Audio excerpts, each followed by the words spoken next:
हमारे साथ इस वक्त केरल के राज्यपाल जुड़े हुए हैं आज तक पर लाइव। कुछ सवाल राज्यपाल जी, हम आपसे बातचीत लगातार हो रही थी, ब्रेक में भी हो रही थी, क्योंकि अब हम दर्शक हमारे साथ और भी जुड़े हैं, इसीलिए मैं पहला सवाल आपसे ये पूछना चाहती हूं कि इन अभिभावकों को कैसे समझाया जाए। अब ये बहुत ही नाजुक मोड़ है, क्योंकि कोर्ट का रुख उसके इंटरिम ऑर्डर से क्लियर हो गया है। वो मानते हैं कि स्कूल में भाई यूनिफॉर्मिटी होनी चाहिए, यूनिफॉर्म रहना चाहिए। वो उन्होंने इंटरिम ऑर्डर से, एक ऑर्डर है, अभी फैसला नहीं आया, लेकिन एक बैन लगा दिया है। अब इस पर भी अगर अभिभावकों का, बच्चों का विरोध होगा तो आगे की राह कैसे निकलेगी? आरिफ मोहम्मद खान साहब। मैंने आपको पहले ही बताया है कि जिन लोगों ने ये विवाद या ये कॉन्स्पिरेसी शुरू की है, उनका उद्देश्य यही है कि मुस्लिम लड़कियां पढ़ाई करना बंद कर दें, वो अपने घरों के अंदर कैद हो जाएं। ये तो वो लोग हैं जिन्होंने लड़कों के लिए जब शिक्षा शुरू की गई तो इन्होंने सर सैयद के खिलाफ 68 फतवे लगाए थे। इन चीजों का मुकाबला करना पड़ेगा, इससे घबराने की बात नहीं है, लेकिन ज्यादातर लोग वो होंगे जो इनकी बात को सुनने से इनकार कर देंगे। अब देखिए, एक तरफ ये मामला है और उस पर भी मैंने आपसे सवाल पूछा था। जाहिर तौर पर गजवाए हिंद इस देश में ना आ रहा है ना आने वाला है, लेकिन वोटिंग के जो दूसरे दौर का है उसके एन पहले योगी जी कहते हैं कि गजवाए हिंद कयामत तक इस देश में नहीं आएगा। क्या इससे ये खाई और गहरी नहीं होती अगर हम इसको पॉलिटिकली जोड़ के देखें? क्योंकि हिजाब के ही जवाब में उन्होंने ये कहा था, इसीलिए मैं आपसे पूछ रही हूं खान साहब। हाँ, तो मैं आपको बताता हूं, इसको जरा सा सुन लीजिए कि मुस्लिम इतिहास ये बताता है कि जितनी भी लड़ाइयां हुई उसमें प्रॉफिट साहब ने कभी भी अपने हाथ में अपने खुद उसमें शिरकत नहीं की, लेकिन जहां वो मौजूद थे और जहां वो इबादत कर रहे थे वहां पे उसको गजवा कहा गया। जहां पे वो मौजूद नहीं थे उसके लिए दूसरा नाम दिया गया। तो अब ये गजवाए हिंद तो अपने आप में एक फैब्रिकेटेड स्टोरी है। तो योगी जी सही कह रहे हैं कि ये कभी भी नहीं हो सकता। और ये लगातार पाकिस्तान में कुछ लोग हैं जो, और यहां भी हैं कुछ लोग जो इसको फैलाने की कोशिश करते हैं कि ऐसा कहा गया है। तो उसके बारे में हमें भी हक हासिल है कि हम कह सकें कि गजवा तो कभी हो, गजवा तो वो है जिस लड़ाई में प्रॉफिट साहब खुद जाती तौर पर शरीक हुए हों। वो कैसे शरीक हो सकते हैं? अब तो गजवा हो ही नहीं सकता कभी, अब कोई भी। गजवाए हिंद का कॉन्सेप्ट है क्या सर? जितना हम लोग पढ़ पाए, समझ पाए, ऐसा कुछ है क्या कि इस्लाम में जिहाद छेड़ो काफिरों के खिलाफ, जो उसमें जीतता है वो गाजी कहलाता है? तो गजवाए हिंद हो, इंडिया के खिलाफ जो भी जंग इस तरह से लड़ी गई इस्लाम यहां लाने के लिए, इसका अर्थ समझाएं। गजवाए हिंद क्या है? योगी जी पहले भी बोल चुके हैं। हाँ, तो इसका अर्थ कुछ भी नहीं है। इसका अर्थ यह है कि लोगों की कहानियां बनाकर और लोगों को भ्रमित करना, उनकी धार्मिक भावनाओं का फायदा उठाकर उनके दिमाग में ये गलत फहमियां पैदा करना, जैसे कि कल फिर कोई ऐसी घटना हो सकती है जिससे ये देश खतरे में पड़ जाए। ये बिल्कुल बनाई हुई कहानी है, इससे कोई मतलब नहीं है। मैंने आपको पहले ही बताया, गजवे की डेफिनेशन है ऐसी लड़ाई जहां पर प्रॉफिट साहब ने हिस्सा नहीं लिया लेकिन खुद उस जगह पर मौजूद थे, उसको गजवा कहा गया। आज उनको कहां से ये लेके आएंगे? ये सिर्फ बनाई हुई कहानियां हैं। लोग अरबी के शब्दों के अर्थ नहीं जानते हैं, ये उसका फायदा उठाते हैं। अब मुझे ये बताइए सर, जो तस्वीरें हम दिखा रहे हैं शिमोगा की और मांड्या की, बच्चियां हिजाब पहनकर आ रही हैं। कोर्ट ने कल तक फिर आगे अपना जो ऑर्डर था वो कह दिया कि अभी हिजाब नहीं पहन सकते। अब वो हिजाब पहनकर आ रही हैं, उनका विरोध, उनको रोका जा रहा है हिजाब। तो फिर पेरेंट्स कह रहे हैं कि ठीक है, हम एग्जाम नहीं देंगे, हमारे लिए एग्जाम से ज्यादा इंपॉर्टेंट हिजाब है। वहीं पर बिंदु फिर पहुंच गया जो इससे पहले भी मैंने आपका इंटरव्यू लिया था, जो कुछ महिलाएं कहती हैं कि कम से कम हिजाब पहन के वो जाएंगी तो पढ़ाई तो होगी उनकी। इस पर क्या जवाब है? उनके पेरेंट्स कह रहे हैं कि ठीक है, हमारे लिए एग्जाम जरूरी हाँ, नहीं है, हिजाब जरूरी है, आप नहीं देने दोगे, हम बच्चे को लेके चले। हाँ तो चाहिए, मैं मानता हूं कि यही कहना चाहिए कि अगर आप नहीं इम्तिहान दिलाना चाहते तो चले जाइए, क्योंकि आप अगर ऐसा करेंगे तो वो जो साजिश है मुसलमान बच्चियों को अशिक्षित रखने की, आप उसको कामयाब करेंगे।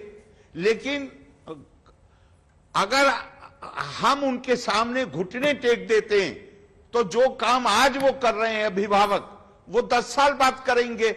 मुसलमान बच्चियों के कैरियर प्रोस्पेक्ट खत्म हो जाएंगे, उनका शिक्षा में रुचि खत्म हो जाएगी और वो वैसे ही घर के अंदर कैद हो जाएंगी। इसलिए इस स्थिति का सामना करना चाहिए। जो परिस्थिति बनी है सर, उसको देखिए। अब आप असदुद्दीन ओवैसी ट्वीट करते हैं और वो लिखते हैं, हमेशा याद रखना चाहिए बीजेपी के लिए कि ताकत हमेशा नहीं रहती, तुम जमीन पर जुल्म लिख दो, आसमान पर हम इनकलाब लिख देंगे।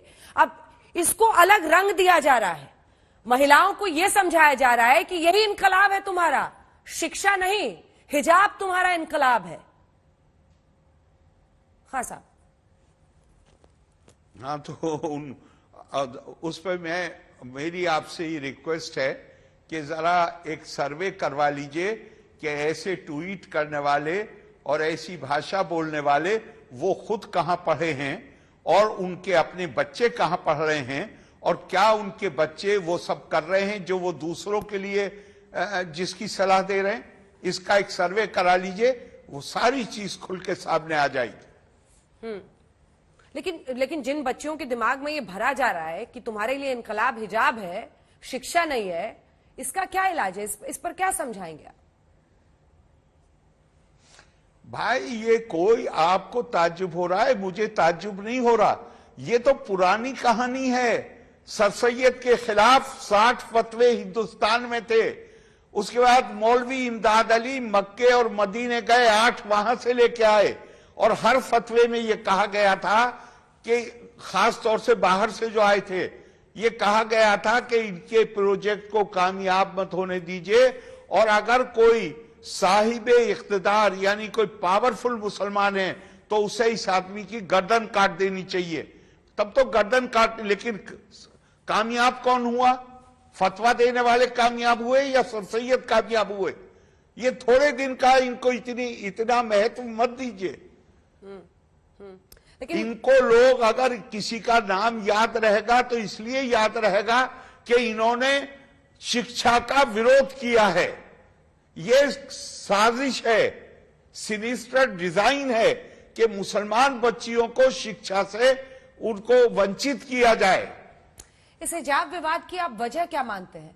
मैं इससे पूछ रही हूं सर आपसे, क्योंकि पॉलिटिकल डिफायंस या नफरत की हद तक, राजनीतिक विरोध, नफरत की हद तक आप कीजिए। चुनाव, एक सेकंड सर, मैं सवाल सुन लें आप नफरत की हद तक भी करें आप, ठीक है, राजनीतिक विरोध करें, लेकिन इसकी आड़ में आप एक पैट्रियार्कल, पितृसत्तात्मक जो सोच है, जो महिलाओं को कहती है कि अपने आप को ढक कर निकलो अगर तुम्हें अपने आप को बचाना है, तो आप उसको प्रमोट कर दें।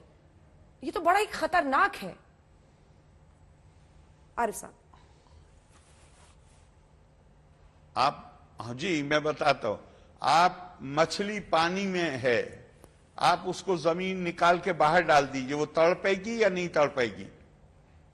तड़पेगी। इसी तरह ये कुछ वर्ग हैं भारत में जो आजादी के बाद से बगैर किसी प्रतिनिधि होने की हैसियत के, बगैर किसी इलेक्शन में जाए, वो दिल्ली में बैठकर पूरी कम्युनिटी के प्रतिनिधि बने हुए थे और सरकारें हिंसा की और धमकी की भाषा बोलते थे। ऐसी भाषा बोलते थे कि सरकार के पास 400 से ज्यादा लोकसभा के मेंबर थे 1986 में, सरकार को उन्होंने घुट्टे टेकने पर मजबूर कर दिया। आज सरकार उस हिंसा की भाषा को, उस धमकी की भाषा को नहीं सुनती। आज सरकार उनको विशेष अधिकार नहीं देती। आज सरकार उनकी जो उनका वो प्रतिनिधि नहीं है, उनके उस चरित्र को पहचानती है। वो ऐसे महसूस हो रहा है उनको जैसे वो उनको मछली को पानी से बाहर डाल दीजिए तड़पती है, ऐसे वो तड़प रहे हैं। फिर एक और वर्ग है भारत में, एक और वर्ग है जो अपने आप को प्रोग्रेसिव कहते हैं। मैं अपने आप को मानता हूं मैं प्रोग्रेसिव हूं, मैं अपने आप को मानता हूं लिबरल हूं, लेकिन उनका लिबरलिज्म यह है कि वो अपने मामले में लिबरल हैं, लेकिन मुसलमानों के लिए वो कहते हैं कि अगर ये गड्ढे में पड़े रहना चाहते हैं तो इनको पड़ा रहने दो।